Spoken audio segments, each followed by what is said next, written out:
Welcome to Scarlet Vows, where true Reddit stories are told with raw honesty and heartfelt emotion. Today, you'll journey with me through the heart-rending yet empowering story of Clare Hartwell, a courageous mother who confronts the truth head-on and exposes every lie to win justice for her precious daughter. From the moment Emma's heart stopped in the emergency room to the explosive revelation at her funeral, each second is a race against pain and hope. So buckle your seat, turn up the volume just enough to hear the breath of justice and a mother's love, because this is a true story of revenge, justice, and empowerment. Chapter 1. When the truth shattered amid the funeral. I still can't forget the moment the microphone went dead so dead that I thought I'd stopped breathing. The congregation standing before my daughter's casket fell utterly silent, every eye fixed on me and my husband. I stood there, my heart splintering, clutching a secret in my hand that would change everything. As everyone waited for him to find his voice after those first hesitant words, I slipped quietly toward the soundboard. A ghost of a smile played on my lips, as though I were sharing a private joke with that slate-gray sky pressing in above us. I plugged the recorder into the system and then simply pressed play. His low, raspy voice filled the church. I swear, Sarah, sometimes I feel like this is punishment.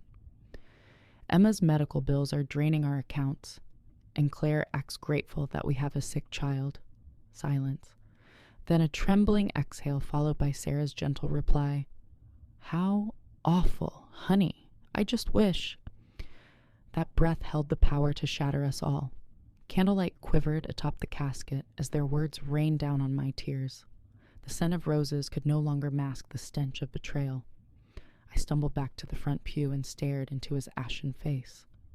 His mouth opened, then snapped shut as if he were trying to preserve the image of a devoted father. In that instant, I spotted his mother, her stern face buried in a trembling tissue. His friends parted to either side, their expressions shifting from disbelief to sick certainty. All the honeyed platitudes he had offered at the lectern dissolved into ashes. I pressed my lips together and let the recorder replay his sigh, our daughter reduced to a burden, the very burden I had borne through months of hospital visits, mounting bills, and sleepless nights. I glanced down at Emma's small portrait beside the flowers, her innocent smile in that white dress. She would never know that I dared to do this, but I did know how fervently she believed in her father's love. Now I was showing the world that love isn't defined by what you say, it's defined by the courage to unmask the truth. I inhaled deeply and let a small satisfied smile cross my lips. The only sound left was the ragged exhalation of the man who once complained that our daughter ate up all our money. Perhaps this was the final eulogy he'd ever deliver to her. Not smooth lies, but a bitter truth that would haunt him long after today, a truth he could never undo. Chapter 2. Racing Against Time in a Life and Death Crisis. I still can't forget the phone ringing in my ear when the doctor called my name, his voice cold as a blade. Mrs. Hartwell, we need both parents here immediately. I yanked my bag shut and bolted into the hallway, pounding down the stairs. My heels clicked against the stone floor like frantic drumbeats, my heart threatening to leap right out of my chest. Emma's final moment at school replayed before me, her little body clutching her chest in the playground as classmates screamed, the nurse's calm hands struggling to keep her conscious. I flung myself into the car, fumbling with the door, until finally the engine roared to life like a primal scream. I tore through every intersection, driving like a maniac toward the children's hospital. The wind whipped my hair, but nothing compared to the storm raging inside me. My phone lit up with missed calls from the secretary, Janet. I redialed 2 rings, then silence. Janet, it's Claire. Where's Richard? Nothing. Each passing second felt like an eternity. I pressed on urgently, voice trembling. His message said he was dealing with something important. What could be more important than my daughter's life? Janet answered softly. He went out to lunch. I don't know when he'll return. Anger boiled over. How could he abandon our critically ill daughter for lunch? My knuckles whitened on the steering wheel, blood pounding in my temples.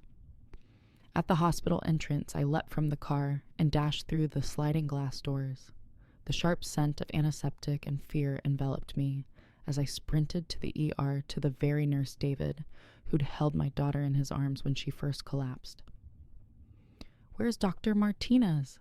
I croaked through tears. The nurse pointed. "He's inside. Go on in." Dr. Martinez stepped out from behind his desk and guided me into a quiet corner of the hallway. She's a bit more stable, but her heart is still irregular. We need to discuss the next steps. This requires Mr. Hartwell's signature. I drew in a shuddering breath, fighting to steady myself. "Doctor, he's not here." The words shattered as they left my lips. His expression was pained. I've tried to reach him, but he hasn't answered. In that moment, the world seemed to collapse beneath me. My daughter's every heartbeat hung in the balance, and her father, who should have been here, had vanished like the wind.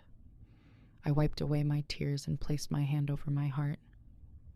"Please, allow me to sign in his place." He hesitated for a moment, then nodded. "All right, but I advise you to keep trying him. This is an emergency." With trembling fingers, I signed my name. Each stroke of the pen engraved the sting of betrayal deeper in my soul. I vowed to myself I will do everything to keep her alive. The pump hummed steadily, the numbers on the monitor pulsing with Emma's fragile heartbeat. Bending over, I pressed a kiss to her forehead and whispered, "I'm here, my love. I will never leave you alone."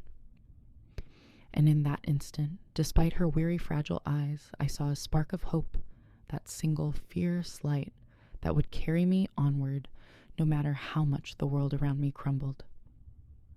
Chapter 3, a life or death decision on paper. I hadn't even caught my breath after signing when Dr. Martinez laid a fresh stack of papers before me.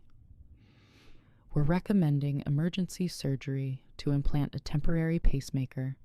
It's the only way to stabilize Emma's heart," he said, his tone as calm as if discussing a routine case. A chill ran through me. Heart surgery? For my 10-year-old daughter? I looked up at Emma lying there, her eyes half closed like a flickering lamp, and felt my chest tighten. "Doctor, Mr. Hartwell," I stammered, "still isn't here." Dr. Martinez hesitated for a moment, then turned to his assistant, note that Mrs. Hartwell will sign in his place. He faced me again, his expression gentle. "I know this is a hard decision, but we don't have time to wait."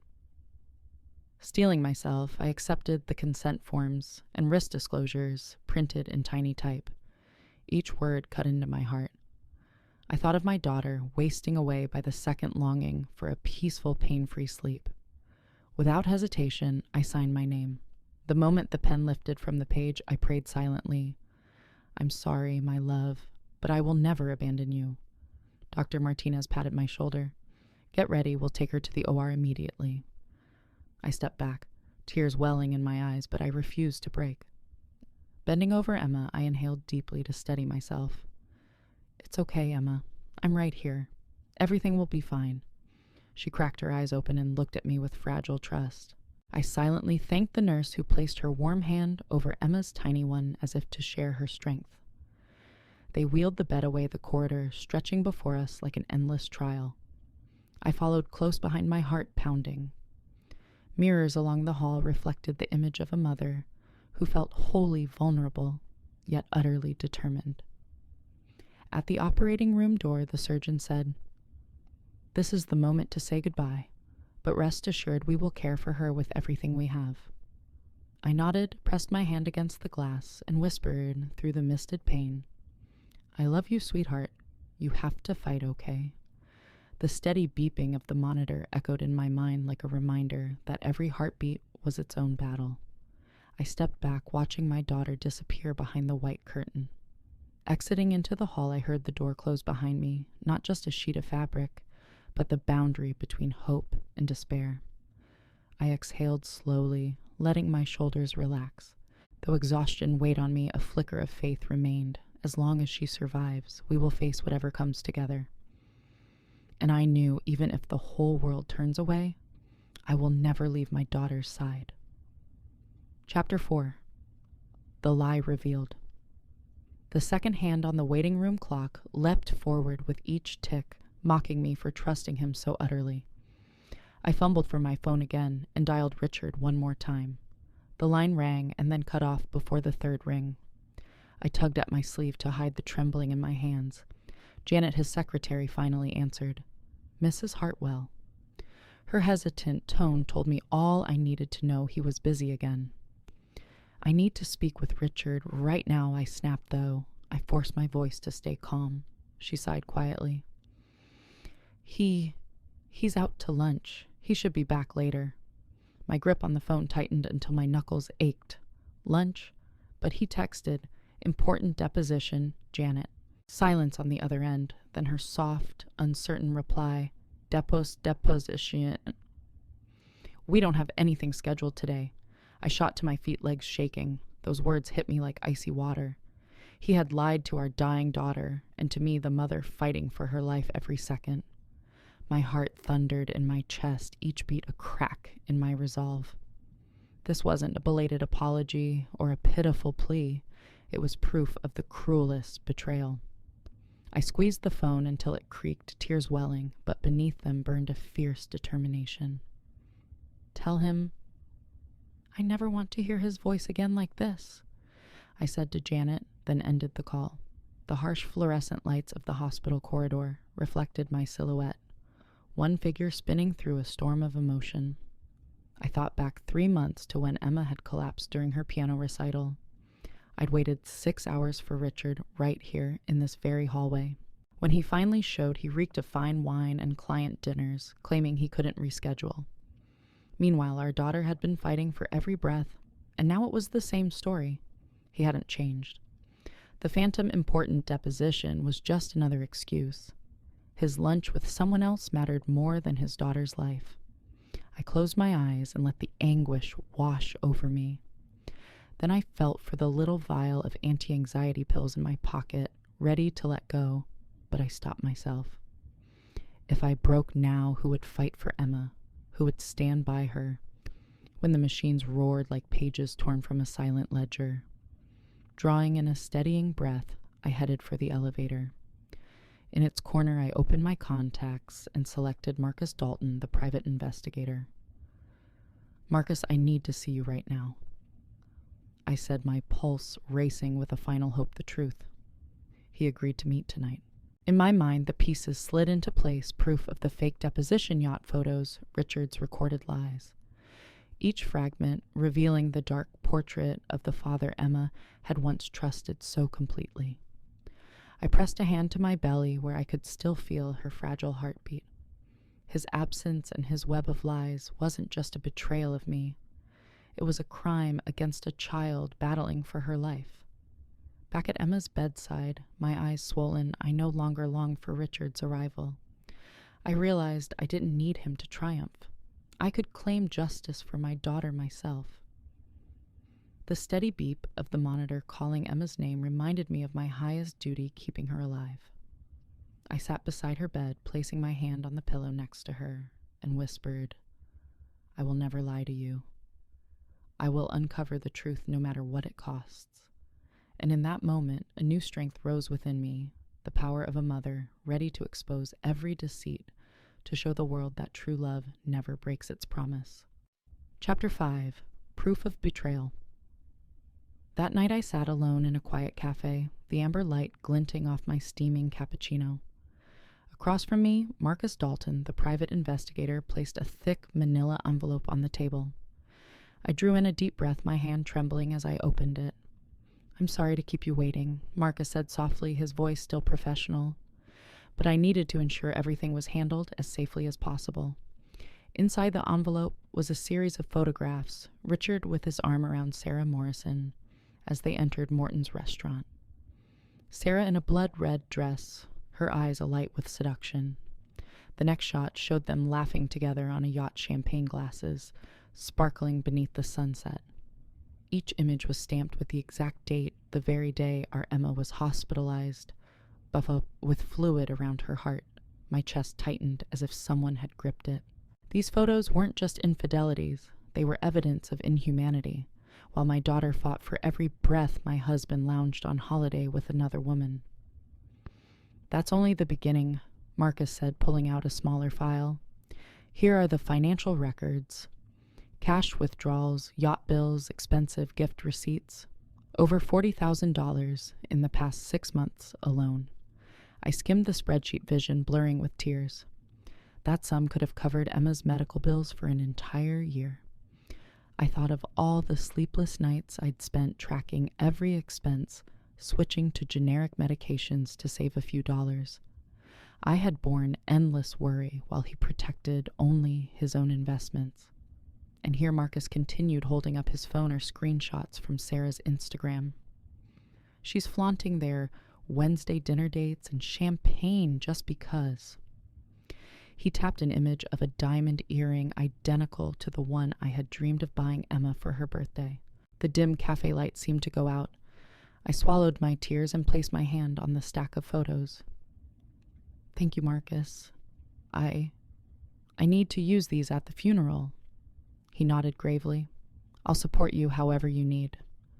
On my way home, every street corner felt more vivid than ever. The park where Emma and I once strolled, her bright smile warming my heart. The cafe where she loved her hot chocolate. All places I'd trusted as our safe haven. Now they felt cracked by deceit. Back in the hospital room, I tucked the evidence into the drawer beside Emma's bed. She slept peacefully after surgery, her face serene and innocent amid the storm. I sat down and laid my hand on her shoulder. Mommy will expose every lie, I whispered. I won't let anyone destroy your memory. I thought of the funeral, the moment every eye would be on my husband, and how I would display this proof on the projector screen. I imagined his face when he saw those snapshots, stunned, humiliated, with nowhere left to hide. I looked up at the antiseptic-scented ceiling. Do you believe me, Emma? I murmured. I promise you'll never be alone. Though the pain of loss still burned, a new strength and resolve surged within me. From now on, there would be no turning back. I would wield the truth like a weapon justice for my daughter and for myself. And when dawn broke, I would step into a new day with an unshakable plan to restore Emma's dignity and to expose the one who betrayed her. Chapter 6. The secret in the recorder night had fallen by the time I returned to our old house beside the hospital. The hallway lights glowed so still and clear, they seemed like lacquered panels. I set Marcus's envelope on the table and retrieved the hidden voice recorder I'd rifled out of my husband's study. My hand shook as I pressed play. Richard's low, raspy voice filled the room. I swear, Sarah, sometimes I feel like this is punishment. Emma's medical bills are draining our accounts, and Claire keeps thinking we're lucky to have a sick child. I froze. In that moment, my heart stopped. The recorder's clicks and hums became haunting, looping over his contemptuous words about our daughter. Then Sarah's sweet reply. I know she's in pain, but I just wish I had a son healthy like other fathers do. I covered my face, choking back sobs. The emptiness in my chest wasn't physical. It was the ache of realizing the man I'd lived with for years, the father I believed loved, our child, had cruelly branded her a burden. I turned off the recorder and sat on the edge of the bed, tears falling fast. Now the evidence wasn't just in lavish photographs, but ingrained in his very voice, undeniable proof. I wondered what Emma would think if she heard those words, if she could know that her father, whom she believed loved her more than anything, so callously dismissed her suffering. It was up to me now to fight for her, to seek justice. For those long, lonely nights, she battled pain alone. I plugged the recorder into my phone and replayed every snippet. Each phrase stabbed like a knife, yet also ignited a flame of righteous fury. I would not remain silent. Tomorrow at my daughter's memorial, I would let the world hear his true voice. In the quiet, I made notes. Clip 1, Richard calls the medical bills a burden. Clip 2, he confesses to wishing for a healthy son, Clip 3, Sarah's comforting lies laced with false sympathy. Everything was now organized like a sharp-edged arsenal.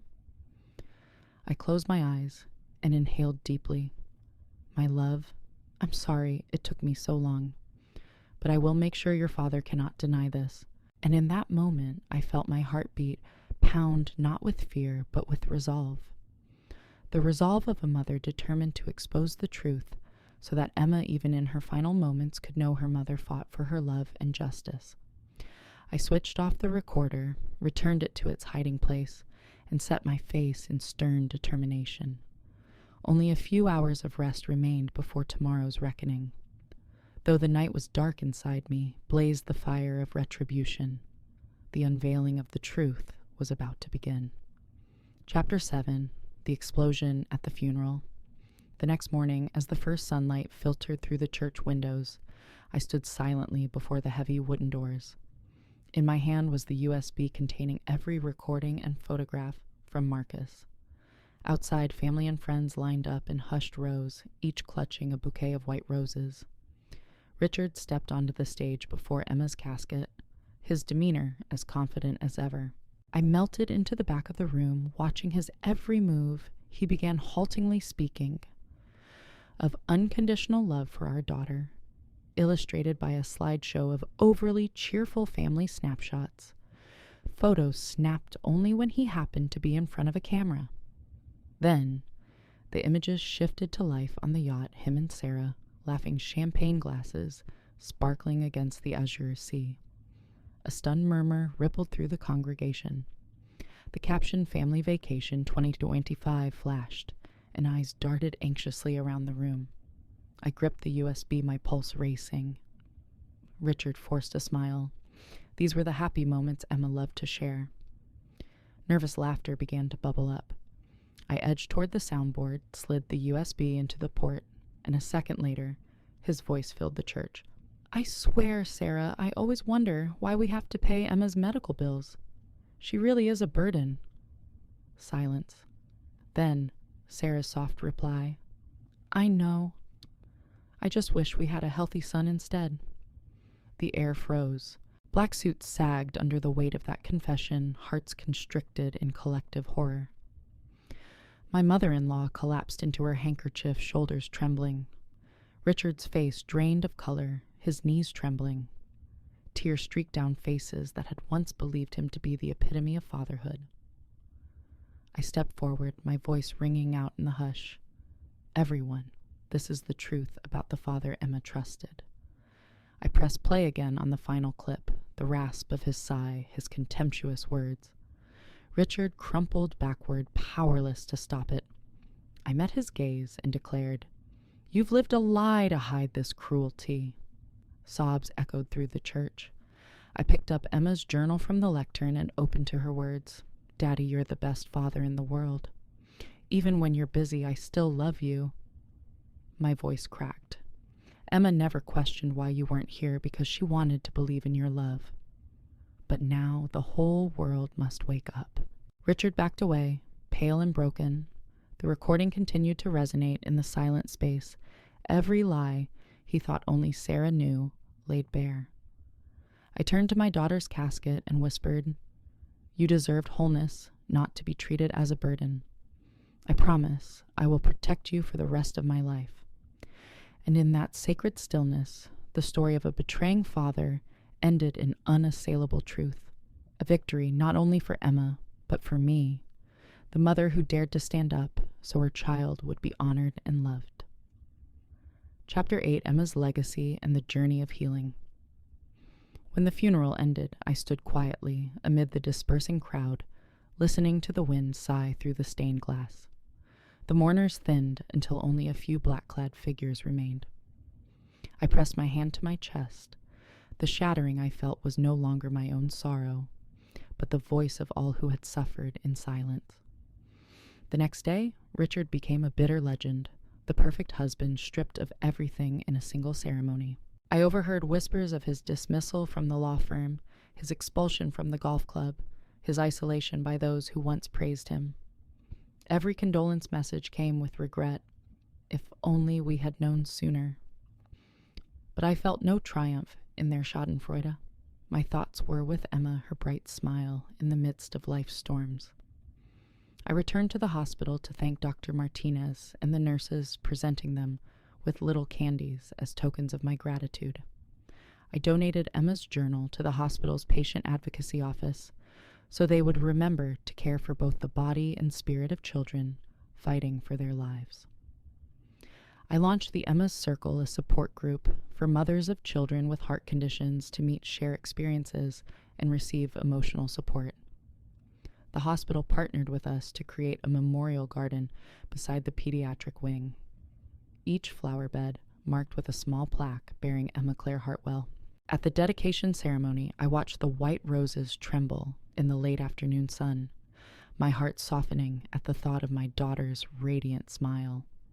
2 months later, at a small community forum, I stood before dozens of parents and said, "Don't wait until it's too late to recognize the value of presence and care. Love and time together are never luxuries." Warm applause filled the room, and I felt Emma's story sparking hope in every listener. On weekends, I returned home. The space that once held my picture-perfect family was now a testament to the past. I opened Emma's journal and reread her words. "I'm happiest when Mom is by my side." A bittersweet smile curved my lips as I placed the book in a glass display case, treating it like a cherished heirloom. That first night, after the garden's dedication, I lay alone in the empty room, the wind rustling the trees outside. Though I missed my daughter, I no longer felt bitterness. I understood that the greatest victory wasn't in exposing truth to the world, but in bringing hope to those who remain. And in that quiet, I whispered to Emma, "As long as you know I never let sorrow extinguish hope, that's all that matters." Chapter 9. The Final Letter and Peace. After the storm, while tending the little blooms in Emma's memorial garden, my phone rang. An unknown number. I hesitated a moment, then answered Claire here. "It's me," came Richard's strained, hoarse voice. "I know you don't want to hear from me, but..." I paused mid-pruning, listening in silence. He spoke of paying the price, ostracism, losing his job, his reputation in ruins, but what truly weighed on him was remorse. He confessed that her recorded words haunted him each night, that he woke to the image of frail Emma in his mind and the sound of her heartbeat like a death knell. I said nothing. The wind whispered through the leaves, and I stayed silent long enough for Richard to realize my lack of judgment or anger was the heaviest sentence. Then he hung up. The next afternoon, I received an anonymous letter. I recognized the handwriting, at once familiar, yet unusually tremulous. It began, "Claire, today marks 3 years since Emma left us. I know I have no right to contact you, and I don't expect your forgiveness. I live every day in a nightmare of my own words. Some nights I wake hearing her ask, 'Why don't you love me like Mom does?' I imagine Emma holding her journal, pointing to the line, 'Daddy is the best father in the world,' looking at me with innocent eyes. I am more wretched than any enemy. I'm not begging your pardon. I don't deserve it. I only want to thank you for showing me the brutal truth of who I am. Emma deserved unconditional love, and you fought to make the world see that. Today I'm leaving this city so I can no longer cling to painful memories. I hope you and Emma's circle continue to spread the message. Family care is never a burden. Wishing you peace. I will disappear so I cause you no further pain." I folded the letter and gazed at the clear blue sky. Sunlight filtered through the trees, casting dappled gold upon the path. I placed the letter into Emma's journal between the pages where she wrote of her dream to be a dancer. A week later, my phone rang again, this time Patricia, a mother I'd met who shared a similar story. Her voice trembled. "Claire, I filed for divorce just hours after reading your post online." I smiled softly. "You did the right thing. No one should endure a father's indifference when their child is ill." Then came more calls from all over. Mothers in Emma's circle shared how, inspired by our story, they had spoken up, sought legal and psychological help. Children felt more loved and held. Many fathers began to attend their child's hospital visits. 2 years passed, and Emma's Circle became a non-profit funding counseling for families with children facing heart conditions. I was invited to speak at medical conferences highlighting emotional neglect that nurses and doctors sometimes overlook. Emma's name appeared in sociological studies on family care. One afternoon, Dr. Martinez and I placed Emma's photographs in the hospital's new display, her radiant smile eyes bright with hope. I whispered, "You've helped save so many other hearts." In our old home, Emma's room remained untouched, her toys, her books, and her journal preserved with care. Stepping inside, I felt her warm presence wrapping around me. That night, I sat at my desk, under the soft glow of a lamp. I opened Richard's final letter once more, then took my pen and wrote a short line at the end of Emma's journal. "Though the vast world may change, you remain my constant. Sleep peacefully, my love." I set down the pen and sank into my armchair. Outside, moonlight sketched silver patterns on the floor. The wind rustled the trees like a lullaby. In that timeless moment, I knew that although my daughter was gone, our love, my love as a mother, would shine on, never to be extinguished. And this was not the end of a sad story, but the beginning of Emma's legacy, a legacy of hope, courage, and unconditional love. Thank you for joining me on Scarlet, Vows and hearing Clare and Emma's story. Sometimes the harshest truths are the most powerful medicine. If today's tale touched your heart, please hit like and subscribe so you won't miss our next true Reddit stories. Share your thoughts below what resonated most with you in Clare's quest for justice. I'll see you next time when we dive into another story where pain turns into power and hope shines brightest in the darkest night.